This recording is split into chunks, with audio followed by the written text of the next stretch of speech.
Welcome to A edu. और ए edu के हमारे इस यूट्यूब चैनल में आप सभी का स्वागत है। तो हम लोग बिहार के पॉलिटी को समाप्त किए। बिहार के हिस्ट्री में जो मध्यकालीन बिहार था, आधुनिक बिहार था, उसे समाप्त किया। अब हम लोग देख रहे हैं बिहार के ज्योग्राफी। तो बिहार का भूगोल हम लोग देखेंगे। उस सबसे पहले देखते हैं भौगोलिक संरचना, बिहार का भौगोलिक संरचना। इसके बाद खनिज, नदी, मिट्टी सबको देखेंगे हम लोग बारी बारी से। तो चलिए हम लोग देखते हैं। बिहार पूर्वी भारत का एक प्रमुख राज्य है जो गंगा के मैदान में समृद्ध क्षेत्रों में बसा हुआ है। बिहार का विस्तार कितना है? 24 डिग्री 20 मिनट और 10 सेकंड से 27 डिग्री 31 मिनट और 15 सेकंड उत्तरी अक्षांश तथा 83 डिग्री 19 मिनट और 50 सेकंड से 88 डिग्री 17 मिनट और 40 सेकंड। तो इसे ऐसे याद रखेंगे, 24 से 27 उत्तरी अक्षांश और 83 से 88 पूर्वी देशांतर। बिहार का क्षेत्रफल 94,163 किलोमीटर क्षेत्रफल में है, अर्थात 94.16 लाख हेक्टेयर है। बिहार की आकृति लगभग कैसी है? तो आयताकार है। उत्तर से दक्षिण बिहार 345 किलोमीटर तथा पूरब से पश्चिम 443 किलोमीटर चौड़ा है। बिहार क्षेत्रफल की दृष्टि से 13वां सबसे बड़ा राज्य है और जो कि देश के कुल क्षेत्रफल का कितना है? 2.86%। बिहार का मैदानी भाग विविध कृषि फसलों एवं कृषि आधारित उद्योग के लिए विख्यात है। बिहार की चौहद्दी है, उत्तर सीमा पर नेपाल है जो भारत के अंतर्राष्ट्रीय सीमा रेखा बनाता है। दक्षिण में झारखंड, पूर्व में पश्चिम बंगाल और पश्चिम में उत्तर प्रदेश। बिहार का भूखंड अपने भूवैज्ञानिक संगठन में चतुर्थ कल्प से लेकर कैम्बियन पूर्व कल्प के शैलो समूहों का योगदान है।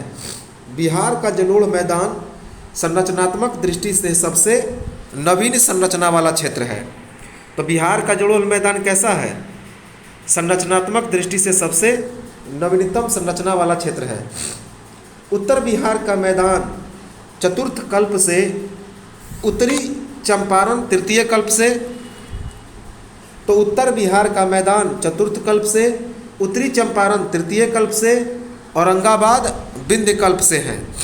तो जो उत्तरी मैदान है वो सबसे नया है और जो चंपारण है वो तीसरे नंबर पे बना है और सबसे विंध्य काल में कौन है? औरंगाबाद।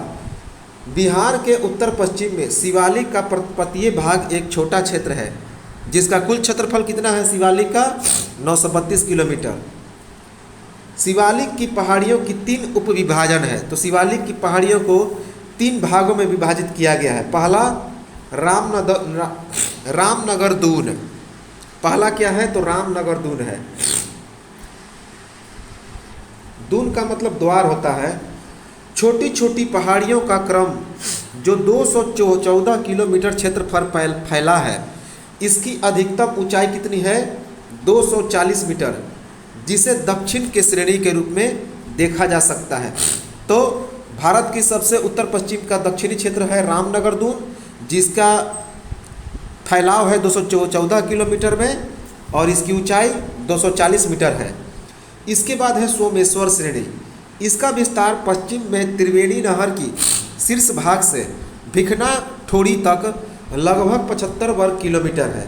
तो सोमेश्वर श्रेणी का विस्तार याद रखेंगे। बिहार की सबसे ऊंचली भाग कौन है? सोमेश्वर है। तो इसका विस्तार पश्चिम में त्रिवेणी नहर की शीर्ष भाग से भिखना ठोड़ी तक लगभग 75 किलोमीटर वर्ग में फैला है। तो त्रिवेणी नहर कहाँ से निकलती है? सोमेश्वर श्रेणी से। यह गंडक नदी का एक नहर है और भिखना ठोड़ी तक जाता है 75 किलोमीटर। इसका शीर्ष भाग बिहार और नेपाल के बीच की सीमा के रूप में है।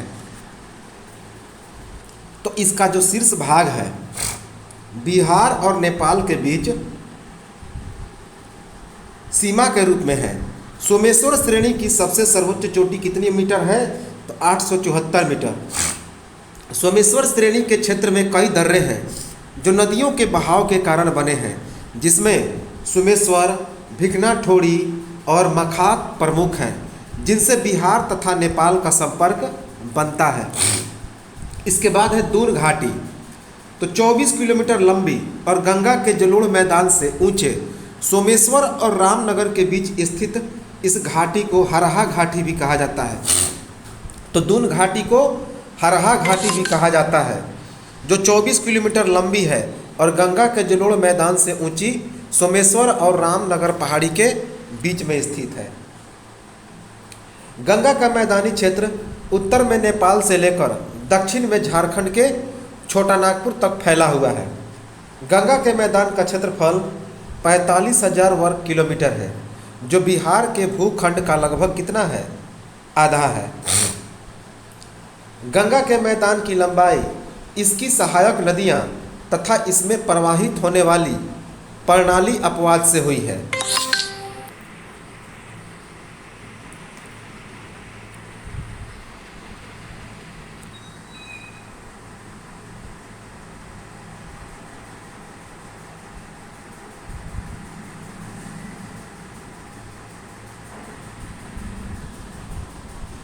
गंगा के जलोढ़ मैदान का उत्तरवर्ती भाग सर्वत्र कांप के जमाव से निर्मित है। तो गंगा का जो जलोढ़ मैदान का उत्तरी भाग है वह पूरी तरह से कांप के जमाव से निर्मित है। गंगा के मैदान का तो उत्तरी भाग में क्या है, कांप है। गंगा के मैदान का पश्चिमी सीमावर्ती भाग चूने के कंकड़ तथा दक्षिणी भाग कांप एवं खादर के दलदली क्षेत्र से बने हैं। तो दक्षिणी भाग में क्या है, तो कांप और खादर के दलदली क्षेत्र है। खादर जो नवीन जलोढ़ मिट्टी होती है गंगा के द्वारा लाई गई, उसको खादर कहते हैं, और जो पुरानी जलोढ़ मिट्टी है उसको बांगर कहते हैं, जो गंगा से दूर होता है। तो गंगा के मैदान का पश्चिमावर्ती सीमावर्ती भाग में चूना के कंकड़ पत्थर हैं। गंगा के मैदान की ढाल सर्वत्र एक समान तथा धीमी है, जो 6 सेंटीमीटर प्रति किलोमीटर है। गंगा के मैदान की समुद्र तल से ऊंचाई 60 से लेकर 120 मीटर के मध्य में है। गंगा के मैदान की औसत ऊंचाई की बात की जाए तो 1000 मीटर से 1500 मीटर के बीच में स्थित है।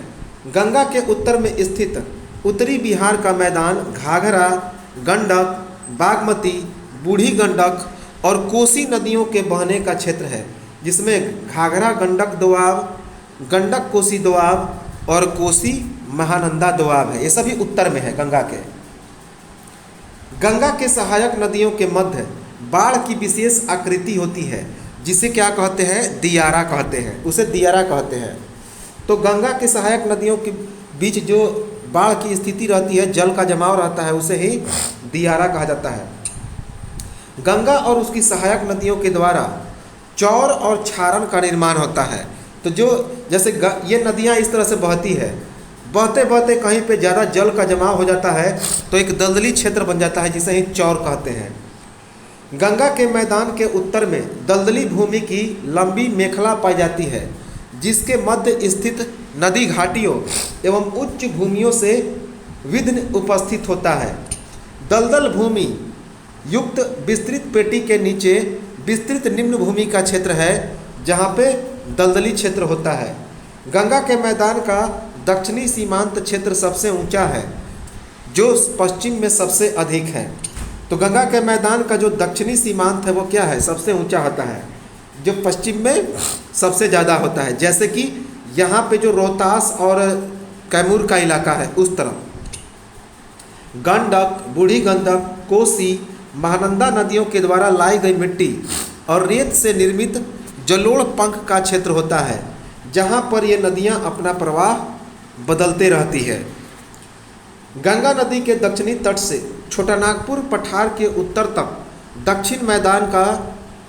दक्षिण बिहार का मैदान क्या है, तो समतल है। तो गंगा नदी के दक्षिणी तट से छोटा नागपुर पठार के उत्तर तक जो दक्षिण बिहार है वहाँ का मैदान समतल है। गंगा के दक्षिणी तट पर गया 266 metre, Rajgir 466 metre, Kharagpur 510 metre, Giriyak और बराबर की पहाड़ियाँ हैं। तो गया में, राजगीर में, खड़गपुर में, गिरियक में, ये सभी क्या हैं, बराबर की पहाड़ियाँ हैं। गंगा के मैदान की दक्षिणी भाग की औसत ढाल दक्षिण से उत्तर की ओर है। तो गंगा के मैदान की दक्षिण की औसत ढाल कैसी है? जैसे ये गंगा है, ऊपर में उत्तर, नीचे में दक्षिण, तो इसमें दक्षिण से उत्तर की ओर है, अर्थात ढाल ऐसे है और ऊपर में ढाल ऐसे है। तथा इसका निर्माण पहाड़ी प्रदेश से होकर बहने वाली नदियों के द्वारा लाई गई बलुई मिट्टी से हुआ है। तो गंगा के दक्षिणी भाग में कैसी मिट्टी? बलुई मिट्टी के कारण गंगा के दक्षिणी मैदान में पानी अधिक क्या होता है? तो सूखता है, अधिक सूखा हुआ, जैसे कि सोन नदी। गंगा के दक्षिणी तटबंध से लगे दक्षिण की ओर गहराई वाले क्षेत्र मिलते हैं जो टाल अथवा तालाब का भ्रमित कहलाते हैं। तो गंगा के दक्षिणी तटबंध से लगे दक्षिण की ओर गहराई वाले क्षेत्र मिलते हैं जिसे क्या बोलते हैं? टाल कहते हैं, जिसमें बाढ़ का जल सालों भर भरा रहता है तथा यह मैदान बाढ़ से लेकर भागलपुर तक फैला हुआ है। गंगा के दक्षिणी क्षेत्र के 3 भाग हैं, गंगा सोन दोआब, मगध का मैदान और फिर अंग का मैदान। गंगा के दक्षिणी भाग की पहाड़ियाँ हैं राजगीर, गिरियक, बराबर, खड़गपुर, उत्तर पूर्व की राजमहल पहाड़ियाँ तथा उत्तर पश्चिम की कैमूर की पहाड़ियाँ। बिहार में 2 प्रकार की मिट्टी पाई जाती है, एक अवशिष्ट और दूसरा अपोढ़ या प्रवाही। अपोढ़ को ही प्रवाही कहा जाता है। अवशिष्ट मिट्टी उसी स्थान पर चट्टानों से निर्मित मिट्टी है, उसी स्थान पर अवशिष्ट मिट्टी चट्टानों से निर्मित मिट्टी है तथा प्रवाहित मिट्टी निर्मायिका चट्टानों के साथ चट्टानों के स्थान से अलग होकर निक्षेप के रूप में, अर्थात जो चट्टानों से निर्मित है उसे अवशिष्ट मिट्टी कहते हैं और जो नदियों के प्रवाह से जो मिट्टी बनती है उसे, जो चट्टानों को तोड़कर नदियाँ कहीं दूसरी ओर जमा कर देती हैं और जो मिट्टी बनती है उसे प्रवाही या अपूर्ण मिट्टी कहते हैं। गंगा के बृहद मैदान में क्वार्ट्ज, फेल्सपार, एगाइट, अभ्रक, लौह अयस्क, कैल्साइट और डोलामाइट खनिज तत्व है। बिहार के उत्तर मैदान की मिट्टियाँ, पहला है तराई क्षेत्र। बिहार की उत्तरी सीमा के साथ साथ पश्चिम में चंपारण की पहाड़ियों से लेकर पूर्व में किशनगंज तक 5 से लेकर 7 किलोमीटर यह चौड़ी पट्टी होती है जिसका रंग हल्का पीला और भूरा होता है। कहीं कहीं रेत और कंकड़ की मात्रा की अधिकता के साथ मध्यम श्रेणी की उर्वरता और आर्द्रता भी पाई जाती है। तो जो जिस प्रकार ये पहाड़ी है उसका निचला जो इलाका होता है उसको तराई कहते हैं। यह पश्चिम चंपारण से लेकर पूर्व में किशनगंज तक है जो बिहार का यह उत्तरी भाग है। 5 से 7 किलोमीटर चौड़ी यह पट्टी है, इसका रंग हल्का पीला या भूरा होता है। कहीं कहीं रेत और कंकड़ की अधिकता के कारण यह मध्यम श्रेणी की उर्वरता और आर्द्रता पाई जाती है। इसके बाद भांगर या नवीन जलोढ़ मिट्टी। तो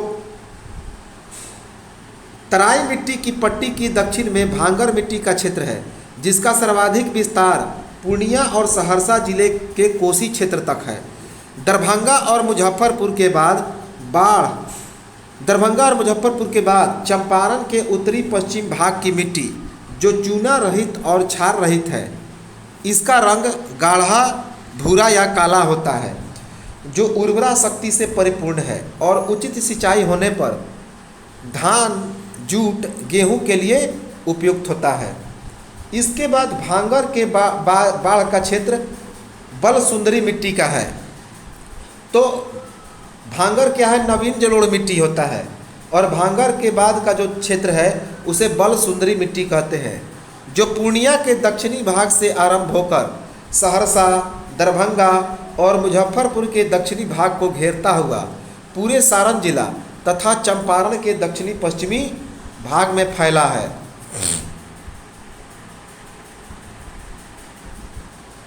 भांगर की अपेक्षा यह पुरानी जलोढ़ मिट्टी का क्षेत्र होता है। यह क्षारीय प्रवृत्ति का होता है जिसका रंग हल्का भूरा एवं सफ़ेद होता है। इसमें 30% चूना की मात्रा होती है। यह मिट्टी कम उपज वाली होती है जिसमें मोटा अनाज, मक्का, ईख, धान, गेहूँ, तंबाकू के साथ साथ आम, लीची और केला के बागान पाए जाते हैं। तो एक तौर पे जो बाल सुंदरी मिट्टी होती है, यह खादर का ही एक क्षेत्र होता है जिसमें कंकड़, पत्थर, बलुआही मिट्टी पाई जाती है और इसमें गन्ना, उसके बाद मकई, धान, गेहूँ, खास करके मोटी अनाज ज़्यादा होती है। इसका रंग हल्का गहरा भूरा और सफ़ेद होता है। इसमें 30% चूना होता है। यह पुरानी जलोढ़ मिट्टी का क्षेत्र होता है। आम, लीची और केला के लिए उपयुक्त पाए जाते हैं दरभंगा और दक्षिणी मुजफ्फरपुर का क्षेत्र। चंपारण के दक्षिणी पश्चिम भाग में यह सभी इलाके फैले हुए हैं, पूरा सारण जिला। इसके बाद है टाल मिट्टी। तो ताल की मिट्टी क्या है? गंगा के दक्षिणी तट की 8 से 18 किलोमीटर की यह चौड़ी पट्टी है जो बारीक से कणों वाले धूसर रंगों की मिट्टी होती है। यह अत्यधिक उर्वर मिट्टी के साथ लगातार जलमग्न होने के कारण रबी की श्रेष्ठ उपज हेतु अच्छी होती है, रबी फसल अर्थात गेहूं और सरसों के लिए। इसके बाद है पुरानी जलोढ़ या करैल कैवाल मिट्टी। तो पुरानी जलोढ़ या करैल कैवाल मिट्टी गंगा के दक्षिणी भाग में रोहतास से लेकर गया, पटना, मुंगेर होता हुआ यह भागलपुर के इलाके तक फैला है। इनका रंग गहरा भूरा, पीला और हल्का पीला होता है। करैल मिट्टियाँ क्षारीय होती हैं जबकि कैवाल क्षारीय और अम्लीय दोनों होती है। इन मिट्टी में प्रचुर उर्वरता के साथ साथ जल सोखने की भी क्षमता बहुत अधिक होती है। इसमें धान, गेहूँ, बाजरा, अरहर, इसमें अच्छी फसलें होती है। इसके बाद है बलथर मिट्टी। इसके बाद कौन सा है? बलथर मिट्टी। तो बिहार के मैदानी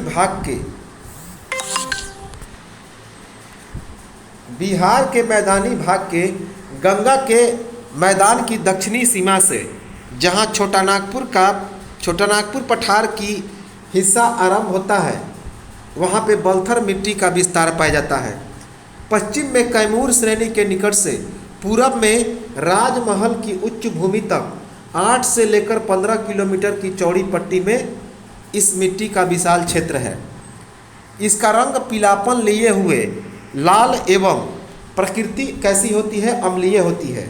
रेत एवं कंकड़ की प्रचुरता के कारण इसमें पानी नहीं ठहरता। उर्वरा शक्ति काफ़ी कम होने के कारण इसमें अरहर, कुर्थी, ज्वार, बाजरा आदि मोटे अनाज उपजाए जाते हैं।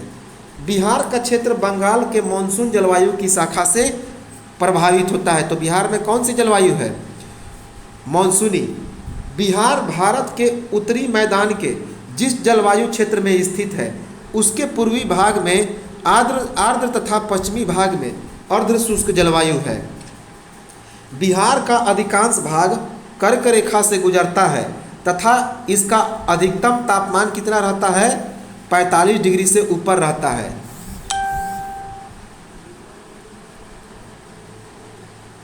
बिहार की जलवायु को प्रभावित करने वाले कारक हैं हिमालय की स्थिति, कर्क रेखा की स्थिति, बंगाल की खाड़ी की स्थिति, नॉर्वेस्टर एवं ग्रीष्मकालीन तूफान, दक्षिण पश्चिम मानसून की क्रियाशीलता। तो बिहार में वर्षा किस मानसून के कारण होती है? दक्षिण पश्चिम मानसून। बिहार में कौन कौन से मौसम पाए जाते हैं? तो एक ग्रीष्म ऋतु मार्च से लेकर मध्य जून तक, वर्षा ऋतु मध्य जून से मध्य अक्टूबर तक, शीत ऋतु नवंबर से लेकर फरवरी तक।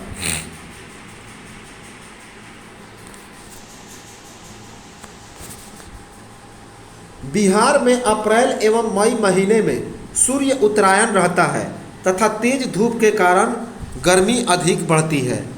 अप्रैल मई में प्रायद्वीपीय भारत में निम्न वायुदाब का क्षेत्र बनता है जिससे 8 से 10 किलोमीटर की गति से मधुवन हवाएं चलती हैं।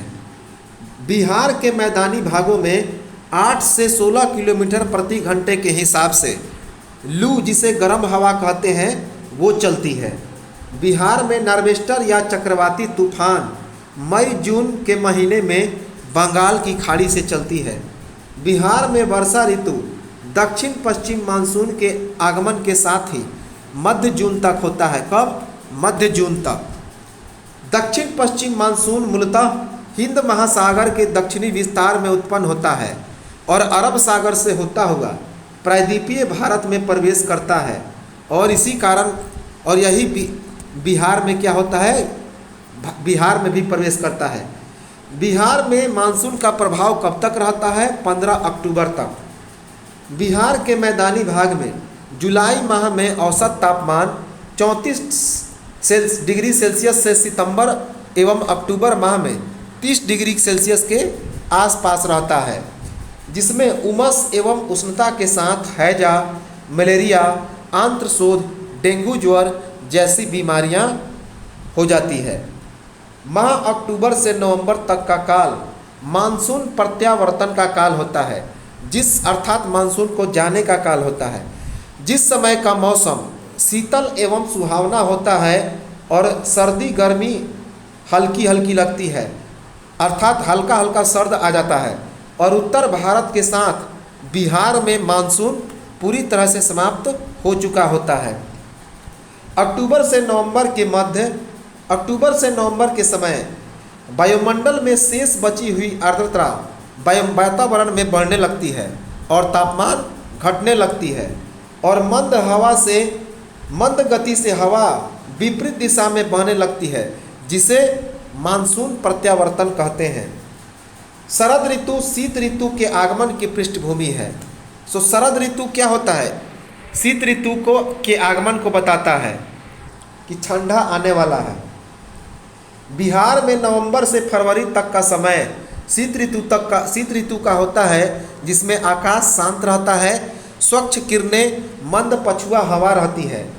शीतकाल में वर्षा 5 से 10% तक का होता है, जो रबी फसल के लिए क्या होता है, काफ़ी उपयुक्त होता है।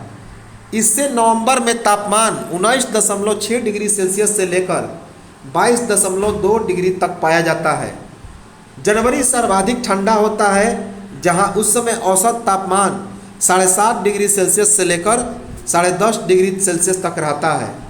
जनवरी माह में बिहार के मैदानों का औसत तापमान 17.5 डिग्री सेल्सियस से लेकर 18 डिग्री सेल्सियस रहता है। अब कृषि जलवायु क्षेत्र है और उसके जिला का नाम लिखा गया है। जैसे पश्चिमोत्तर के मैदान, तो पश्चिमोत्तर के मैदान कौन कौन से हैं?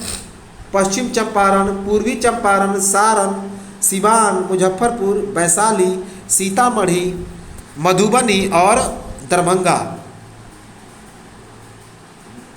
दरभंगा, समस्तीपुर और गोपालगंज। इसके बाद पूर्व का मैदानी भाग है मधेपुरा, पूर्णिया, कटिहार, सहरसा, बेगूसराय, मुंगेर, खगड़िया, भागलपुर, अररिया और किशनगंज। जबकि दक्षिण पश्चिम का मैदान है गया, जहानाबाद, औरंगाबाद, रोहतास, भोजपुर, पटना, नालंदा, नवादा और अरवल। बिहार का कुल भौगोलिक क्षेत्र है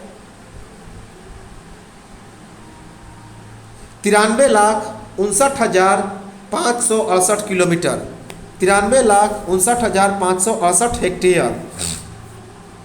बिहार में 6.58% भूमि पर क्या है? वन है। तो बिहार में 6.58% भूमि पर वन है। परंतु प्राकृतिक संतुलन के लिए 33% वनों की आवश्यकता होती है, जो अभी भी 27% कम है। बिहार में अधिकतम वन क्षेत्र कहाँ पे है? हिमालय की तराई में, जो 6,16,446 हेक्टेयर में फैला है। बिहार में गैर कृषि कार्य हेतु 1.72% भूमि है, अर्थात 1,61,660 हेक्टेयर भूमि है कृषि कार्य के लिए। बिहार में बंजर भूमि कितना है? 4.66%, अर्थात 4,36,503 हेक्टेयर बंजर भूमि है। वहाँ कोसी क्षेत्र 7.5% है, जो बहुत ऊंचा है। बिहार में चालू प्रति भूमि 2.49% है तथा शुद्ध प्रति भूमि 1.62%, अर्थात 1,52,120 हेक्टेयर है। चालू प्रति भूमि को 1 बरस प्रति छोड़ी जाती है, जो मुख्यतः गंगा के दक्षिणी भाग तथा गंगा से सटे उत्तरी मैदान में स्थित है।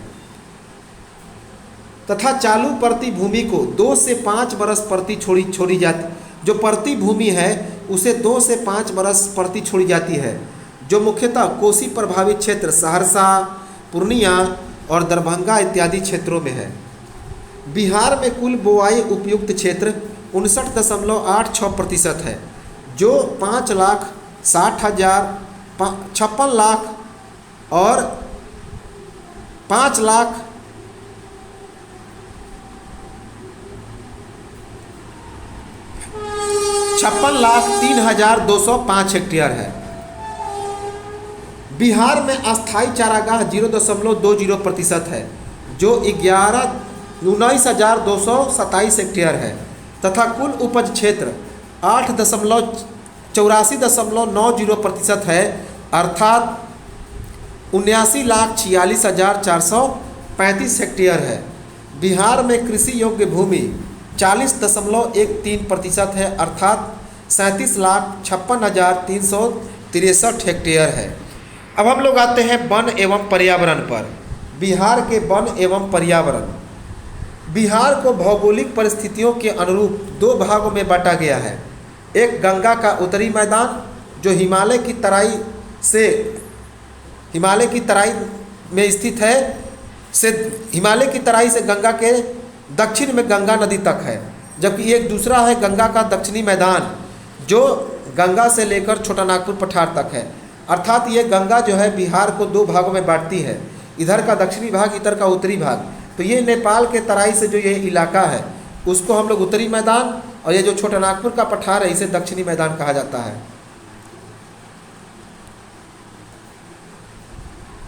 गंगा के उत्तरी मैदान का कुल क्षेत्रफल 56,980 वर्ग किलोमीटर है।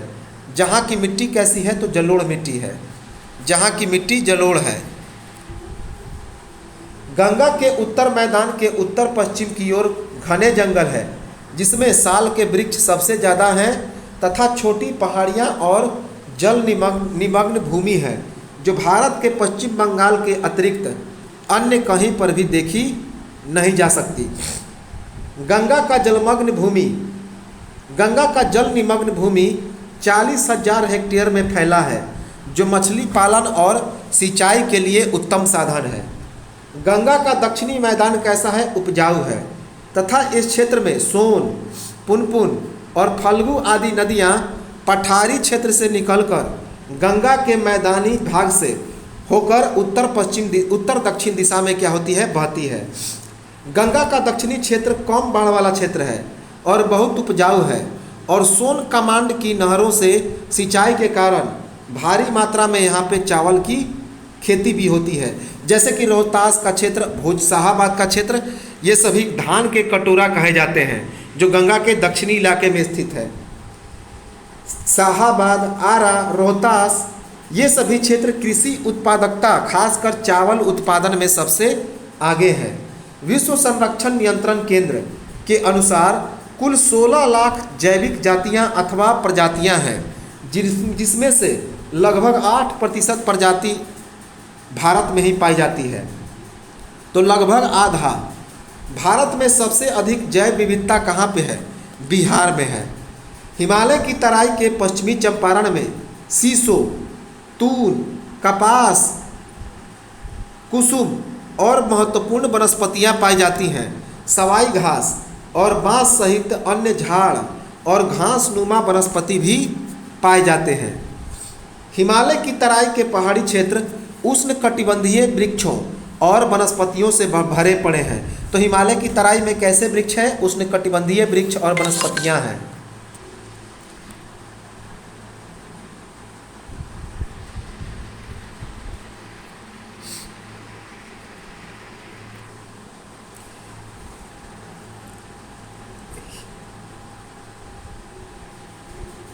बिहार राज्य के दक्षिणी भाग गया, मुंगेर और भागलपुर जिलों में पलास, आसन, हुर्रा, गुलैबेट, सीसो, बबूल, सिरिस, बांस, बेल, कदम, गुलाब, पीपल, नीम, बरगद इत्यादि के वन पाए जाते हैं। पुराना शाहाबाद क्षेत्र में चीतल, चिंकारा, भेड़िया, जंगली सुअर, नीलगाय, हिरन, जंगली बिल्लियाँ, तेंदुआ तथा शेर, उड़न गिलहरी, सोन नदी में घड़ियाल, कछुआ, मगरमच्छ मिलाकर कुल 155 जंतु जातियाँ पाई जाती हैं, जिसमें से 34 दुर्लभ प्रवासी भी हैं। उत्तर बिहार में शेर, हिरन, जंगली भैंसें, तो ये सभी कहाँ पे? चंपारण, सारण और दरभंगा के इलाकों में पाई जाती है। उसके बाद भेड़िया, जंगली भैंसा, लोमड़ी, ये सभी पूर्णिया और कटिहार में पाए जाते हैं। तथा इस शताब्दी के प्रारंभ में उत्तर एवं दक्षिण पूर्व बिहार में गेंडा, चीता, बाघ और चीतल आदि भी विलुप्त जानवर जो हैं ये सभी बिहार में पाए जाते हैं। इन सभी को संरक्षित प्राणी घोषित किया गया है। इन सभी को क्या किया गया है? संरक्षित प्राणी घोषित किया गया है। तो विलुप्त जानवर जल निमग्न भूमि में घड़ियाल, मगरमच्छ, कछुआ, गोह जिसे बिलगोह कहते हैं और नाना प्रकार की मछली भी बिहार में देखने को मिलती है। गंगा की डॉल्फिन जिसे सून कहते हैं उसे संरक्षित प्राणी घोषित किया गया है, जो कि बिहार की राष्ट्रीय जलीय जीव है। गंगा की डॉल्फिन जिसे सून कहा जाता है, इसे राष्ट्रीय संरक्षित प्राणी घोषित किया गया है। विश्व वन जीवन कोष WWF में जैविक विविधता की आवश्यकता के हेतु कार्यक्रम की भी शुरुआत की गई है। पहली बार 1822 ईस्वी में हैमिल्टन नामक जीव विशेषज्ञ ने गंगा में 275 विभिन्न प्रकार की मछलियों को खोजने का रिकॉर्ड बनाया था। वर्तमान में पटना में ही 105 प्रकार की विभिन्न मछलियों को दर्ज किया गया है। कितना? 105 प्रकार। बिहार में विशेषज्ञों के अनुसार 350 विभिन्न प्रजातियों की मछलियाँ, 35 जाति के रेंगने वाले जीव, 9 प्रजाति के जल तल तथा 200 प्रकार की मछलियाँ पाई जाती है बिहार में।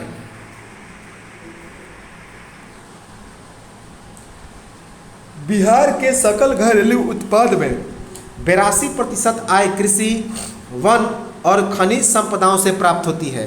तो कृषि, वन और खनिज से बिहार की जीडीपी में कितनी प्रतिशत आय प्राप्त होती है? 82%।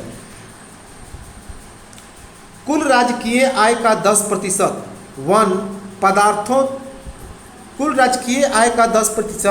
वन पदार्थों एवं लकड़ी से तथा 9% आय राज्य के अधीन खनिज पदार्थों से प्राप्त होती है। राज्य में 60% नागरिक प्राथमिक क्षेत्र से ही अपना जीविका चलाते हैं। तो राज्य के 60% लोग प्राथमिक क्षेत्र से अर्थात कृषि पर निर्भर है। 1893 ईस्वी में दक्षिण बिहार, जो कि अब झारखंड है, वहाँ पे खनिज संपदा का विदोहन प्रारंभ हुआ, जब दक्षिण बिहार के झरिया में कोयला खनन का प्रारंभ किया गया। उत्तर बिहार में कृषि पदार्थों का उद्योग है, जैसे चीनी, खाद्य तेल, जूट, तंबाकू, कागज, शराब इत्यादि। बिहार एक कृषि प्रधान राज्य है। तो बिहार कैसा राज्य है? एक कृषि प्रधान राज्य है। सरकारी आंकड़ों के अनुसार अविभाजित राज्य में वन क्षेत्र 29,226 वर्ग किलोमीटर में फैला हुआ है, जो कुल भूमि क्षेत्र का कितना है? 16.8%। राज्य में 5,051 वर्ग किलोमीटर आरक्षित क्षेत्र घोषित किया गया है तथा 24,066 वर्ग किलोमीटर संरक्षण वन की श्रेणी में आते हैं। उत्तर बिहार की बाढ़ एक कैसी है? तो मौसमी विपदा है। कोसी नदी को बिहार का प्रकोप या शोक भी कहा जाता है। तो कोसी नदी को बिहार का शोक या प्रकोप कहा जाता है। बिहार में बाढ़ से चलने वाली परियोजनाएं कौन कौन है? एक कोसी परियोजना कोसी नदी पर, मयूराक्षी जो कि बिहार और उत्तर प्रदेश में मयूराक्षी नदी पर है, गंडक परियोजना और सोन बराज परियोजना। 1954 ईस्वी में 160 किलोमीटर तटबंधन 1996 में बढ़ाकर कितना किलोमीटर हो गया? 3465 किलोमीटर। तो जो 1954 में 160 किलोमीटर का तटबंधन था वह बढ़कर 3465 किलोमीटर हो गया। बिहार में सबसे प्रदूषित नदी गंगा है, जिसमें से प्रतिदिन 115 मिलियन टन गंदे जल का प्रवाह होता है। 14 जून 1985 को गंगा नदी कार्य योजना की शुरुआत की गई। तो 14 जून 1985 को गंगा नदी कार्य योजना प्रारंभ की गई। बिहार में गंगा कार्य योजना के तहत निम्नलिखित परियोजनाएं हैं। कौन? एक है सीवेज अवरोधन एवं दिशा परिवर्तन। तो सीवेज अवरोधन एवं दिशा परिवर्तन जिसमें 55 सीवेज उपचार का वर्णन है। 155 सीवेज उपचार संयंत्र का वर्णन है। इसकी संख्या कितनी है? 7। अल्प लागत स्वच्छता स्कीम, इसकी सीटों की संख्या है 8253। तो अल्प लागत स्वच्छता स्कीम की सीटों की संख्या है 8253। विद्युत सौदाह गृह, इसकी संख्या कितनी है? 8 है। नदी तटाक विकास, जिसे घाट विकास संख्या 10 भी कहा जाता है, इसकी संख्या कितनी है? 3 है। तो नदी तटाक का मतलब तालाब होता है, इसकी संख्या लगभग 3 मानी गई है। इसके बाद गंगा नदी में 1822 ईस्वी में जीवित प्राणियों को शामिल करते हुए जैव विविधता का मानचित्रण किया गया है। तो गंगा नदी में 1828 जीवित प्रजातियों को शामिल करके जैव विविधता का मानचित्रण किया गया है। फरवरी 1991 में गंगा कार्य योजना का दूसरा चरण, जिसे गैप 2 अर्थात चरण 2 कहते हैं, प्रारंभ करने की योजना बनाई गई, जिसके अंतर्गत मुख्य रूप से उत्तर प्रदेश, हरियाणा एवं दिल्ली के अनेक नगरों एवं यमुना तथा गोमती के लिए पृथक कार्य योजनाएं क्या है? बनाई गई हैं। गंगा कार्य योजना के आधार पर पूरे देश में राष्ट्रीय नदी कार्य योजना का भी गठन हुआ। तो गंगा कार्य योजना के आधार पर पूरे देश में राष्ट्रीय नदी कार्य योजना का आरंभ हुआ। बिहार में प्रदूषण निवारण परिषद का गठन जल प्रदूषण एवं निवारण नियंत्रण अधिनियम 1974 के अंतर्गत नवंबर 1974 में हुआ था। तो बिहार में निवारण परिषद का गठन कब हुआ? नवंबर 1974 तक। प्रदूषण निवारण परिषद का गठन का मुख्य उद्देश्य था जल अधिनियम 1997, वायु प्रदूषण निवारण अधिनियम 1982 आदि के अंतर्गत कृतियों का क्रियान्वयन करना तथा जिसमें जल एवं वायु प्रदूषण का नियंत्रण तथा पर्यावरण की स्वच्छता बनाए रखना आदि क्या है? तो शामिल है। अब है कि जल अधिनियम 1974 के अनुसार औद्योगिक प्रतिष्ठानों, नगर निकायों, संस्थाओं या व्यक्तियों को दूषित बहिर्स्राव के लिए या व्यावसायिक बहिर्स्राव अथवा नया निस्सरण प्रारंभ करने के लिए वाहित मल को किसी सरिता का मतलब होता है तालाब, कुआं, तालाब या भूमि पर प्रस्तावित करने के लिए परिषद से सहमति करना अनिवार्य है। इसके बाद है कि जल उपकर संग्रहण 1977 के अंतर्गत परिषद के द्वारा विभिन्न औद्योगिक प्रतिष्ठानों में जल उपकर निर्धारित करने का अधिकार है, जिसमें संग्रहित जल उपकर की राशि भारत सरकार की संचित निधि में जमा की जाती है। तो जो संग्रहित जल होता है, जल उपकर, उससे जो राशि इकट्ठा होती है उसे संचित निधि में जमा किया जाता है। भारत सरकार परिषद के द्वारा संग्रहित राशि को पुनः शेयर के रूप में बिहार सरकार को जल अधिनियम अंतर्गत कार्य करने हेतु मुक्त कर देती है। इसके बाद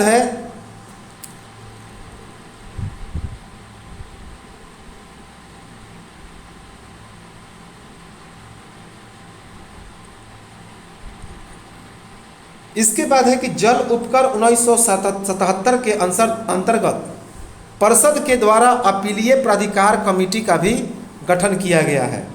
राज्य में अति प्रदूषित उद्योगों की संख्या कितनी है? 62 है, जिसमें से 3 पर्यावरण संरक्षण अधिनियम के अंतर्गत बंद कर दिया गया है।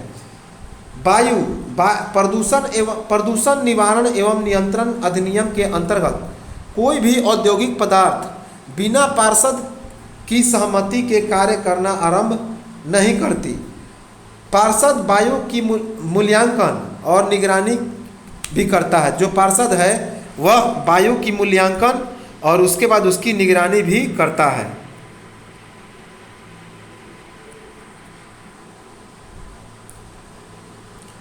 पर्यावरण संरक्षण अधिनियम 1986 के अंतर्गत सीमा से अधिक प्रदूषण प्रवाह के पूर्व परिषद को सूचित करना जरूरी है।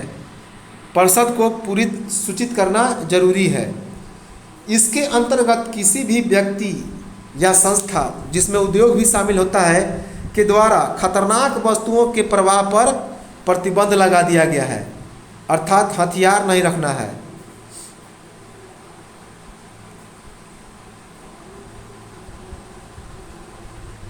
खतरनाक रसायन निर्माण, भंडारण, आयात नियम 1989 के अंतर्गत किसी भी गतिविधि से पहले व्यक्ति या संस्थान को परिषद की अनुमति आवश्यक है। हजाइस वेस्ट, जिसे मैनेजमेंट एंड हैंडलिंग कहा जाता है, यह नियम 1989 ईस्वी के अंतर्गत खतरनाक वस्तुओं के प्रयोग, संरक्षण, यातायात, भंडारण आदि के पूर्व परिषद से अनुमति आवश्यक है। जन दायित्व बीमा अधिनियम 1991 के अंतर्गत खतरनाक वस्तुओं के स्वामित्व को जन दायित्व का बीमा कराना आवश्यक होता है, जिसमें Rohtas industries limited, Dalmia Nagar, Mokama Ghat, HA paper mills, Sasamusa paper mill और गोपालगंज उल्लेखनीय हैं। कौन कौन गोपालगंज उल्लेखनीय हैं?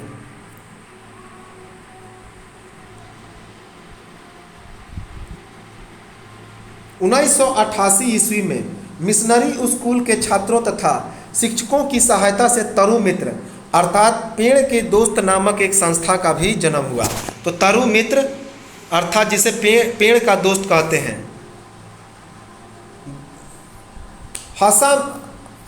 तरु मित्र के लिए साइकिल भ्रमण के दौरान, जनसंपर्क अभियान के दौरान सदस्य जयंत चटर्जी की मौत हो गई थी।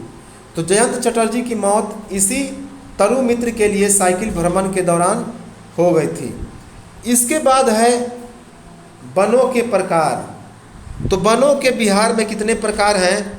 पहला है उत्तरी हिमालय एवं तराई वन। तो उत्तरी हिमालय एवं तराई वन नेपाल की सीमा में पाए जाने वाले इस वन में आर्द्र पर्णपाती वन पाए जाते हैं। कौन सा आर्द्र पर्णपाती? इसका मुख्य इलाका पश्चिम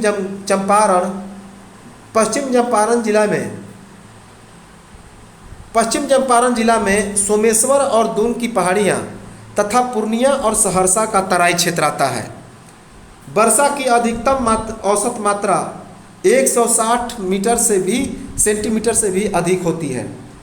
यहाँ के वन में साल, शीशम, तून, खैर और सेमल है। सहरसा तथा पूर्णिया के उत्तरी सीमांत क्षेत्रों में साल वनों की प्रधानता पाई जाती है, जिसमें 846 किलोमीटर वन का प्रदेश है। यहाँ सवाई घास, नरकट एवं झाड़ की घनी झाड़ियाँ हैं।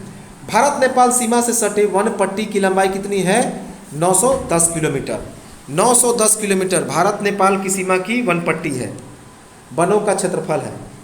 इसके बाद है शुष्क वन। अब वन कौन कौन से हैं? पहला देखें शुष्क वन। 1200 मीटर लंबी की सृष्टि रेखा के अंतर्गत आने वाले क्षेत्र में ये उपलब्ध होते हैं।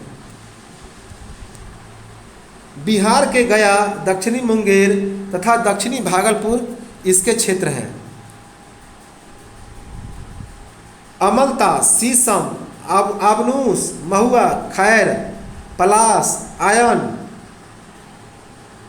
आसन, आंवला तथा साल इसके वृक्ष हैं। बबूल और बांस क्या है तो झाड़ियाँ हैं, और इनके साथ साथ उत्तर और मध्य बिहार के लीची के बागान भी क्या हैं तो सुप्रसिद्ध हैं। वनों से जड़ी बूटियाँ का व्यापक उपज नई पंचवर्षीय योजना में शामिल है। तो वनों से जड़ी बूटी जैसे कि राववल्टिया, सरपेंटिया, डिस्कॉरिया एसपीपी तथा साइनक्स बोनिका, ये सभी का व्यापक उपज नवी पंचवर्षीय योजना में वर्णन है। नवी पंचवर्षीय योजना लाह, कुसुम एवं पलाश वृक्षों पर मिलता है। तो लाह कहाँ मिलता है? कुसुम एवं पलाश के वृक्षों पर। बांस तसर भागलपुर के वन में अर्जुन के पत्तों पर पलने वाले रेशम के कीड़ों से मिलता है। सबसे सवाई घास कहाँ से मिलता है तो सूरत और सवाई घास भागलपुर और साहेबगंज से मिलता है। बिहार में सीजनिंग प्लांट एवं गत्ता उद्योग, खास करके समस्तीपुर और दरभंगा में है गत्ता उद्योग। प्लाईवुड निर्माण कहाँ पे है? बेतिया, पटना और मुजफ्फरपुर। हासन, बेतिया, पटना और मुजफ्फरपुर। उसके बाद कत्था कहाँ पे है तो बेतिया में। माचिस एवं बीड़ी उद्योग भी क्या है तो यहाँ पे कासा प्रमुख है। अब है वानिकी विकास। बंजर एवं कृषि के लिए अनुपयुक्त भूमि पर वन के विकास के लिए 1000 वर्ग किलोमीटर भूमि को क्या करते हैं? चुनाव करते हैं। प्रति भूमि के 1/3 भूमि पर वन का विकास किया गया, जिसमें कि 30,342 वर्ग किलोमीटर वन क्षेत्र स्थापित हो सके। सरकारी एवं निजी समस्याओं जैसे कि स्कूल, कॉलेज, सरकारी कार्यालय आदि में सघन वृक्षारोपण करने का भी आदेश दिया गया। सामाजिक वानिकी के द्वारा किसका प्रचार होता है तो वनों का प्रचार प्रसार होता है। 40% से कम वृक्ष घनत्व वाले क्षेत्रों में उजड़े वन का पुनर्वास होता है। तो जहाँ पे वृक्ष का घनत्व 40% से कम होता है वहाँ पे उजड़े वन पाए जाते हैं। निजी एवं सामाजिक वानिकी भी बिहार में पाई जाती है। राष्ट्रीय वन प्रणाली अधिनियम 1972 के अंतर्गत राष्ट्रीय उड़ान व पशु पक्षी विहार शामिल हैं।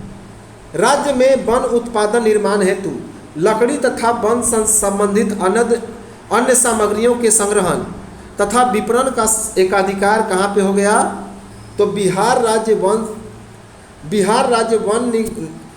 वन निकास निगम लिमिटेड के द्वारा किया गया। बिहार राज्य वन विकास निगम लिमिटेड के द्वारा।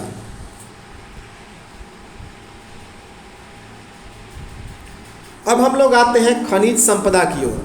तो खनिज संपदा की ओर आते हैं बिहार में।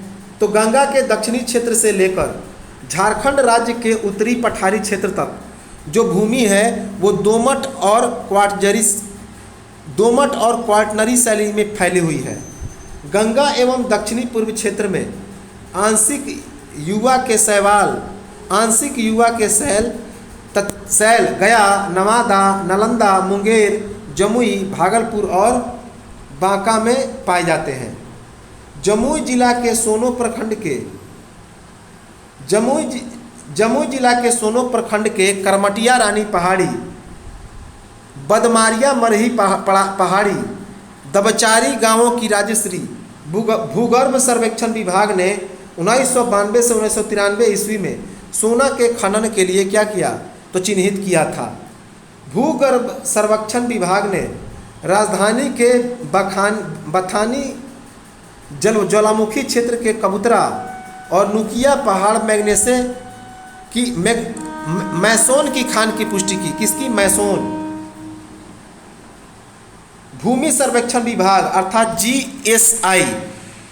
तो भूमि सर्वेक्षण विभाग GSI ने रोहतास के विंध्य पहाड़ी श्रृंखला में हीरा, मुंगेर और खड़गपुर में ग्लैस्टीजी ग्लैस्टीजी पाए जाते हैं। क्या ग्लैस्टीजी? भूगर्भ सर्वेक्षण केंद्र अर्थात जीएसआई ने मद्रास के परीक्षण में जीएसआई ने रोहतास के बिंद रेंज कमेटी में हीरा और मुंगेर के खड़गपुर में ग्रेस्टीजाइट, सिलिका और बॉक्साइट, औरंगाबाद जिले के धनराज चकबंधा में कॉपर, टीन और टंगस्टन तथा जमुई जिला के माजोस प्रखंड में मैमिटिये के भंडार का पता चला है। मैमिटिये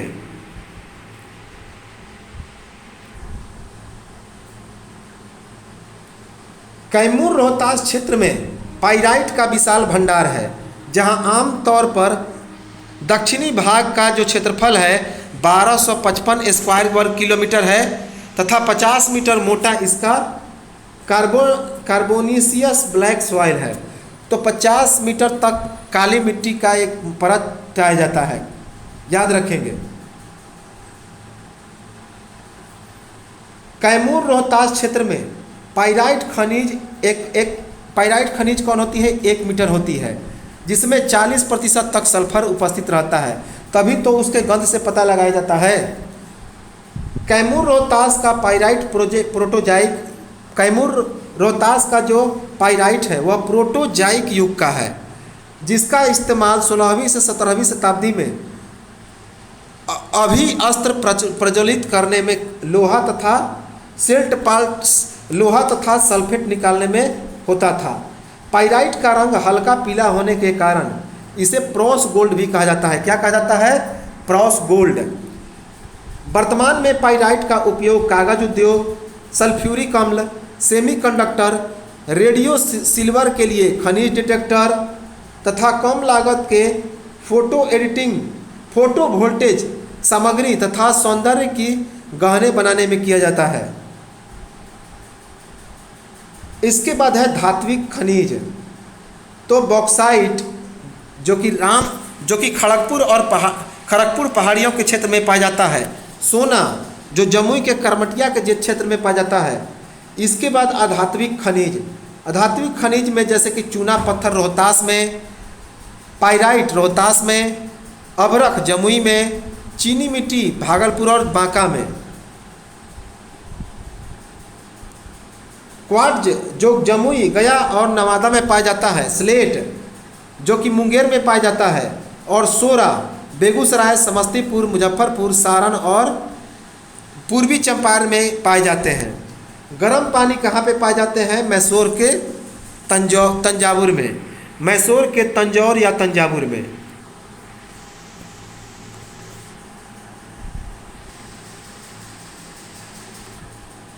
अब हम लोग देखें कि कौन कौन सा जिला कौन कौन से खनिज उत्पादन में अग्रणी है। जैसे कि पाइराइट, पहला है खनिज पाइराइट। तो इसका सबसे बड़ा उत्पादक जिला है रोहतास, जहां पर पाइराइट का 52 मिलियन टन भंडार है। इसका उपयोग उर्वरक बनाने में रोहतास के अमझौर में पाइराइट जो है pyrite phosphate and chemicals limited की स्थापना की गई है, जो अब बंद पड़ा है। उसके बाद चूना पत्थर, यह सीमेंट उद्योग का एक कच्चा माल होता है। सबसे बड़ा चूना पत्थर का भंडार कहाँ पे है? रोहतास में, जो सोन घाटी के पश्चिम और कैमूर की पहाड़ी में स्थित है। सबसे बड़ा चूना पत्थर का भंडार कहाँ पे पाया जाता है? तो रोहतास में, सोन की घाटी के पश्चिम और कैमूर की पहाड़ी में। महत्वपूर्ण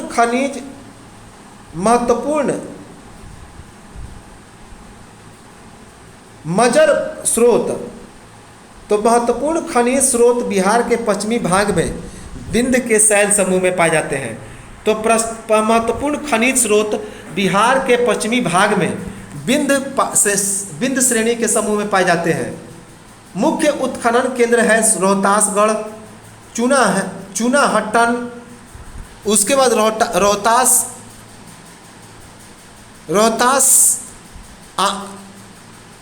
डेहरी ऑनसोन और बंजारी में पाया जाता है चूना पत्थर का।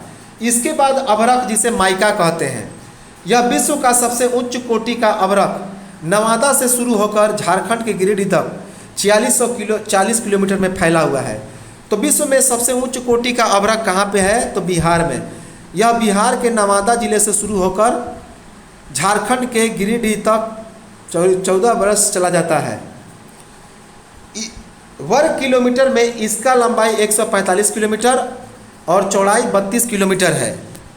वर्तमान बिहार में जमुई जिला के चकाई बटिया तथा नवादा के चरका पत्थर महत्वपूर्ण उत्पादक क्षेत्र हैं, महत्वपूर्ण अभ्रक उत्पादक क्षेत्र हैं। वहाँ पे अभ्रक ज़्यादा भंडार मात्रा में पाया जाता है। नया भंडार गया के बिजनौर और बिष्णुपुर को खोजा गया है। तो नया भंडार गया के बिजनौर और बिष्णुपुर को खोजा गया है। इसका उपयोग ऊष्मारोधी क्षमता के साथ विद्युत उपकरण बनाने में किया जाता है। किसका? अभ्रक का। जैसे कि इस्त्री अर्थात आयरन प्रेस, जिससे हम लोग कपड़ा को प्रेस करते हैं। इसके बाद है सोना। बिहार के जमुई जिले का करमटिया क्षेत्र इसका विशाल भंडार है, जहाँ पे 128.8 टन क्या है? तो सोना है। बिहार के जमुई जिले का करमटिया क्षेत्र का विशाल भंडार है। अभी हमने बताया 128.8 टन क्या है? तो सोना है। नया भंडार कहाँ पे खोजा गया? तो पश्चिमी चंपारण के वाल्मीकि नगर में, जहाँ पे 0.1 ग्राम से 0.6 ग्राम टन सोने का भंडार है। इसके बाद है चीनी मिट्टी। इसके बाद कौन है? चीनी मिट्टी। तो चीनी मिट्टी भागलपुर, बांका और मुंगेर जिला के समुखिया लेक, वरन, कटोरिया इत्यादि विशाल भंडार पाए जाते हैं। तो इसका भंडार 1 से 20 मिलियन टन, जबकि जो उपयोग है बर्तन और विद्युत रोधी प्रतिरोधों के समान होते हैं। तो इसका जो प्रतिरोध होता है, इसका उपयोग बर्तन और जो बिजली प्रतिरोधी सामान है, जैसे कि बिजली प्रतिरोधी सामान कौन कौन हो गया? जैसे कि तांबा, एल्युमिनियम, इन सभी को बनाने में इस्तेमाल होता है। इसके बाद क्वार्ट्ज, यह जमुई, गया और नवादा में इसका विशाल भंडार है। तो क्वार्ट्ज का विशाल भंडार जमुई, गया और नवादा में है। इसका उपयोग की बात की जाए तो सबसे पहला इस्पात उद्योग के धमनी पट्टी में, कांच, विद्युत और इलेक्ट्रॉनिक उद्योग में है।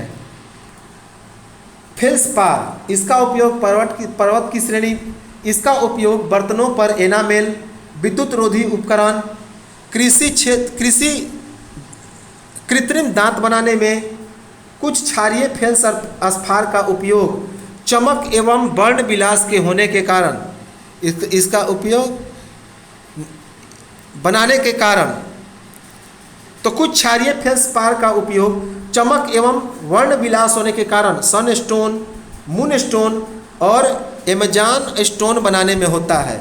इसके बाद क्वार्टजाइट, मुंगेर जिला के खड़गपुर पहाड़ियाँ तथा जमुई जिला के चकाई क्षेत्र की पर्वत श्रृंखलाएँ क्वार्टजाइट का असीम भंडार है। जमालपुर में भी नया भंडार, गया के प्रतिशिलो तथा रामशिला पहाड़ियाँ उपस्थित पाई गई। इसका उपयोग भवन निर्माण और ताप रोधी कार्यक्रम में होता है। किसका? क्वार्टजाइट का। तो भवन निर्माण और ताप रोधी कार्यक्रम में किसका उपयोग होता है? क्वार्टजाइट का।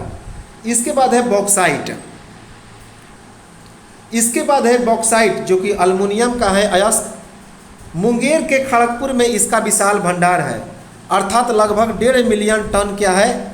विशाल भंडार है। उसके बाद स्लेट, मुंगेर के जमालपुर में धरहरा, कजरा आदि के स्लेट के निक्षेपण के अलावा मुंगेर के खड़गपुर में काला और रंगीन स्लेट का भंडार हो, जो 2.53 मिलियन टन का भंडार है स्लेट का। इसके बाद सैंडस्टोन, इस स्लेट का उपयोग है सजावटी और औद्योगिक उत्पादन में। तो स्लेट का उपयोग कहाँ पे है? सजावटी और औद्योगिक उत्पादन में। इसके बाद है सैंडस्टोन, रोहतास की कैमूर पहाड़ियों पर उच्च सिलिका प्रतिशत वाला मैनस्टोन कहाँ पे है? तो विशाल रोहतास के कैमूर पहाड़ियों पर उच्च सिलिका प्रतिशत वाला सैंडस्टोन का विशाल भंडार है। इसका उपयोग भवन निर्माण में, सजावटी पत्थर तथा सीसा पत्थर के उपयोग में किया जाता है। इसके बाद है सोप स्टोन। तो सोप स्टोन का भंडार जमुई जिला के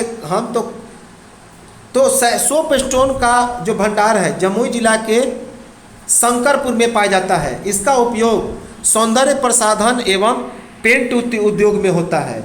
इसके बाद गैलेना जो कि लेड की अयस्क है, सीसा का अयस्क है, यह लौह धातु सीसा का अयस्क है गैलेना। इसका भंडार बांका जिले के अभरका क्षेत्र में है। तो इसका विशाल भंडार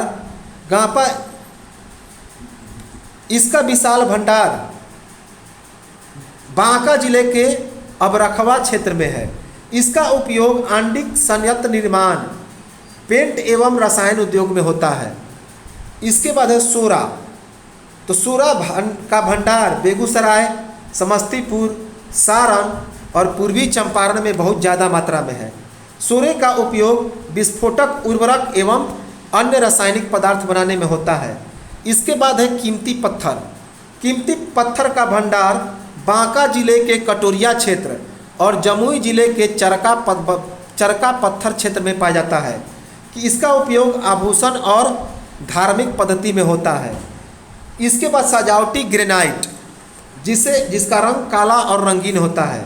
इसका भंडार बांका और मुंगेर में किया गया है। नवादा, भागलपुर के श्याम बाजार बहुत बड़ा बाजार है, वहाँ पे ग्रेनाइट का बहुत सारा सामान मिलता है। कितने क्षेत्रफल में? तो 3.1 मिलियन टन में। खनिज तेल और गैस यह पूर्णिया और कटिहार में पाया जाता है, अर्थात भारत के राज्य में बिहार के बिल्कुल पूर्वोत्तर क्षेत्र में। इसके बाद फेल्सपार गया। फेल्सपार जो है गया के गुरुवाग झंडी और जमुई में तो फेल्सवार गया के गुरुवाग झंडी और जमुई में पाया जाता है। तो ये तो था हमारा भौगोलिक परिचय। इसके बाद हम लोग भौगोलिक परिचय के कुछ और टर्म को देखेंगे, हालांकि लगभग समाप्ति हो गया है। इसके बाद हम लोग 2020-21 में जो पंचायत चुनाव हुआ था उसको देखेंगे और उसके बाद कुछ अन्य बौद्धिक विरासत, प्राचीन बिहार का इतिहास, इस सब को देखेंगे और इसके बाद यह बिहार समाप्त हो जाएगा। तो सेशन अच्छा लगा हो तो लाइक करें, कमेंट करें और शेयर करें। साथ ही साथ 2 लोग इसमें नए जुड़े हैं, इसको सब्सक्राइब कर लें। तो चलिए मिलते हैं हम लोग नेक्स्ट वीडियो में, तब तक नमस्कार, जय हिंद।